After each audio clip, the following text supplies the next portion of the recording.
लखनऊ में कल देर रात रायबरेली से आई बड़ी तादाद में पुलिस ने मशहूर शायर मुनव्वर राना के घर पे रेड की। उनके घर वालों का कहना है कि बिना किसी सर्च वारंट के घर में घुसी पुलिस ने महिलाओं के साथ बदसलूकी भी की। पुलिस को मुनव्वर राना के बेटे की तलाश थी, जिसके ऊपर आरोप है कि उसने अपने चाचाओं को फंसाने के लिए अपने ऊपर हमले की झूठी कहानी गढ़ी है। मुनव्वर राना का रायबरेली में अपने भाइयों के साथ पुश्तैनी जमीन जायदाद का झगड़ा चल रहा है। रात करीब 1:15 बजे बड़ी तादाद में पुलिस ने मुनव्वर राना के घर को घेर लिया। बाकी पुलिस वाले उनके घर में घुस गए। वे उनके बेटे तबरेज को ढूंढ रहे थे। कि हम इनको जेल ले जाएंगे, उनको जेल ले जाएंगे। मैंने कहा आप कहीं ले जाना है, आप मुझे ले चलिए, मैं उसका बाप हूँ। मेरी सबसे बड़ी गलती ये कि मैंने पैदा किया है। आपके पास कोई वारंट है, कुछ है, कागज है, कुछ वो कल नहीं, कुछ नहीं, आपसे मतलब नहीं, आप हटिए।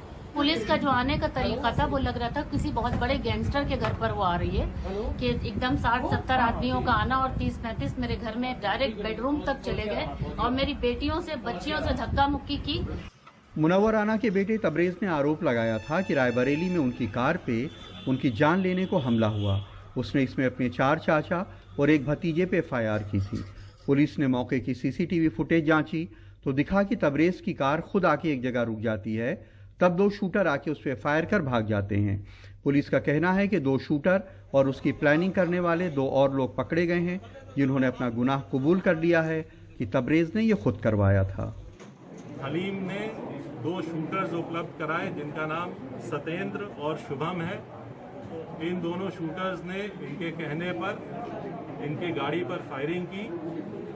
पूछताछ के आधार पे, CCTV फुटेज के आधार पे, अन्य तकनीकी एविडेंस के आधार पे आज 4 लोगों को गिरफ्तार कर लिया गया है।